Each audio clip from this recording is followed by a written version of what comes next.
પ્રભુ ઈસુના નામમાં પ્રેમી સલામ. Good morning, praise the lord, hallelujah. આજની સવારની સંગતમાં ખાસ પ્રકારે બાઇબલ અભ્યાસમાં આપ સર્વને આવકારું છું, આમંત્રું છું.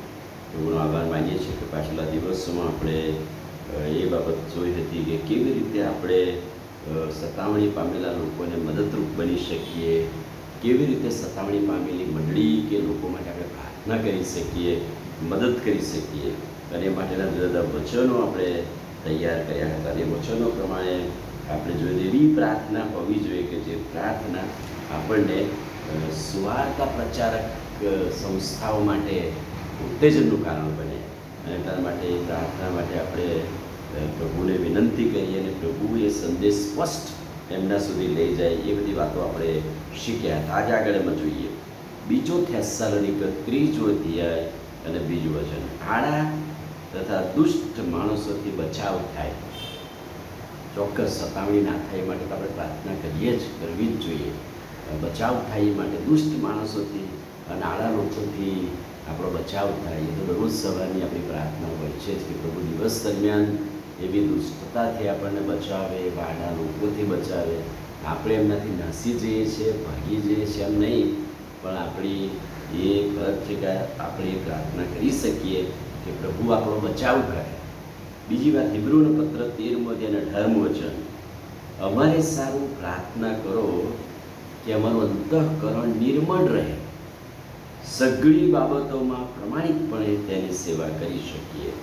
સેવા કરતા, સતામણી પામતા, તકલીફ મુશ્કેલીઓમાં અંતઃકરણ નિર્મળ રહે અને સઘળી બાબતોમાં પ્રમાણિકપણાથી તેની સેવા કરી શકાય. પ્રમાણિકપણે આપણે એની સેવા કરી શકીએ એવી પણ એક પ્રાર્થના છે જે હેબ્રીઓનો લેખક આપણને આજે સવારે જણાવે છે. માર્કની સુવાર્તા 12મો અધ્યાય અને 30મું વચન. પૂરા હૃદય, આત્મા, મન અને શક્તિથી ઈશ્વરની સેવા કરી શકાય. અને જ્યારે આપણે સેવા કરીએ ત્યારે પરીક્ષણો, આફતો, મુશ્કેલીઓ, તકલીફો આવે તો એવા સમયમાં પૂરું હૃદય, આત્મા અને મન એકસાથે પૂરી શક્તિઓથી આપણે ઈશ્વરની સેવા કરી શકીએ છીએ. અને બંદીવાનો માટે ઈશ્વર દયાળુ છે અને દયાળુ વર્તન કરે. ગીતશાસ્ત્ર 106, 45 અને 46મું વચન.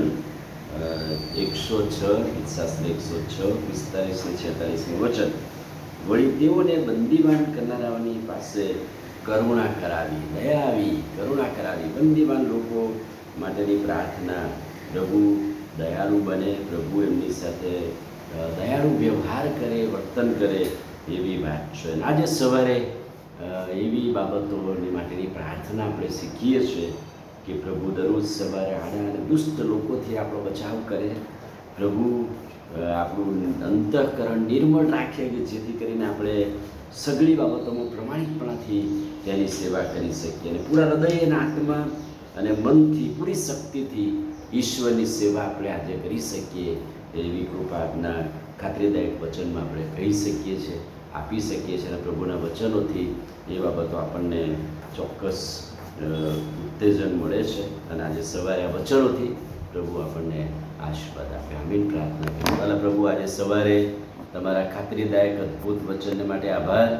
વચનના પ્રકાશમાં અમને દોરો, અમને તમારું સામર્થ્ય આપો. પ્રભુ ઈસુના નામમાં માંગીએ છીએ, સાંભળો ને માન્ય કરો.